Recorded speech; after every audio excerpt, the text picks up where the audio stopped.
You may have seen that there are a lot of new and up and coming stars at American Ballet Theater. In fact, I think this next generation is going to be one of the most exciting we've ever seen.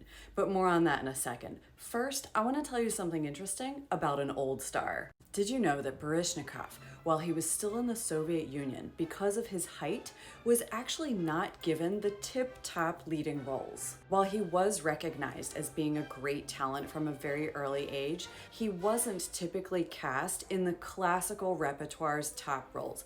Dancers who would play Prince Siegfried or Prince Desiree in Sleeping Beauty would have been taller and more classically elegant, right, with longer lines. Whereas a lead role like Basil in Don Quixote, that's more of a comedy character role, he would have been cast in. But as you know, when he came to the US, he was an absolute sensation in these leading princely roles. What does this have to do with the up-and-coming talent at American Ballet Theater? First, if you like this and you want to dive deeper, and make sure you follow me on my free Substack, linked in the bio. There's a soloist at ABT that, if audience murmurs are to be believed, and I can hear them from where I'm sitting, doesn't necessarily have the most traditional lines for ballet's princes, who has a fresh, explosive technique and a playful quality and great acting abilities, and we are ready to see him in these leading roles. You may have guessed I'm talking about ABT soloist Jake Roxander.